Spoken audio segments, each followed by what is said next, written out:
మా 2 town CI గారికి ప్రభాకర్కి రాబడిన సమాచారం మేరకు మరియు స్పెషల్ బ్రాంచ్ వారి సమాచారం మేరకు మా పల్నాడు జిల్లా ఎస్పీ గారి ఉత్తర్వుల మేరకు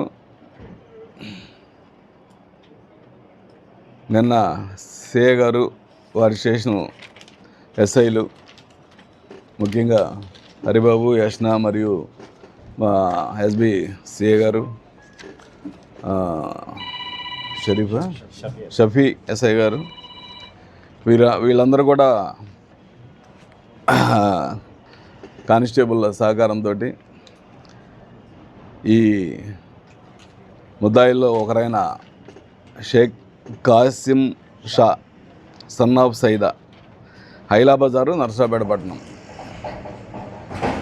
ఇతని ఇంటి వద్ద క్రికెట్ బెట్టింగు ఈ ఐపీఎల్కి సంబంధించి జరుగుతున్న సమాచారం మేరకు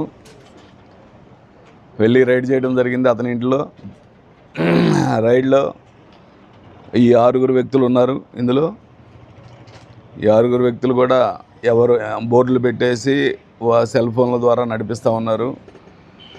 అయితే బోర్డులు ఇప్పుడు ఎత్తేసి, బోర్డు అంటే ఇంక ఇప్పుడు సెల్ ఫోనే బోర్డు, సెల్ ఫోన్లో యాప్స్ తీసుకుంటున్నారు. ఇప్పుడు ఆ యాప్ ఎవరిస్తారో తెలియదు. వీడికి ఎవడో యాప్ ఇస్తాడు, డబ్బు తీసుకుంటాడు. దాని మీద ఆ యాప్ మీద ఇతను ఫండర్స్కి ఫండ్ తీసుకొని లింక్ ఇస్తూ ఉంటాడు, చెప్తూ ఉంటాడు. అంతా ఈ కాసిం షాతో పాటు షేక్ మస్తాన్ వాలీ అనేటువంటి వీళ్ళిద్దరూ, ఇతను కూడా మసీద్ వెనక బజారు, ఇస్లాంపేట, నర్సాపేట పడిన వీళ్ళిద్దరు మెయిన్ బుకీసు. వీళ్ళ యాప్స్ ఈ కింద చెప్పబడినటువంటి పసుపులేటి నాగరాజు కానీ, సికా చక్రవర్తి కానీ, షేక్ రఫీ జాన్ కానీ, పతేలా వెంకటేశ్వరరావు, వీళ్ళందరూ కూడా వాళ్ళ దగ్గర యాప్స్ తీసుకొని ఈ ఫండర్స్ దగ్గర నుంచి ఫండ్ తీసుకొని వీళ్ళ దగ్గర లింక్ తీసుకొని చెప్తూ ఉంటారన్నమాట. అది వీళ్ళు చేసేటువంటి విధానము. ఆ విధంగా బెట్టింగ్ జరుగుతూ ఉంది. వీళ్ళతో పాటు ప్రభాకర్ రెడ్డి, బాబుల్ రెడ్డి, కృష్ణారెడ్డి, ఫజూరు, జానీ అనేటువంటి వాళ్ళు కూడా ఇందులో ఇంకా మాకు అవసరం ఉంది. వాళ్ళే కాకుండా ఇంకా చాలామంది బిగ్ షాట్స్ ఉన్నారు కొంతమంది ఇందులో. వాళ్ళ సమాచారం కూడా ఉంది మా దగ్గర. అది కూడా మా ఎస్పీ గారి ఆర్డర్స్ మేరకు ఫర్దర్గా వీళ్ళందరినీ కూడా ఎవరిని వదిలేది లేదు. అయితే వీళ్ళందరూ కూడా ఎవరు ఇక్కడ లేరు.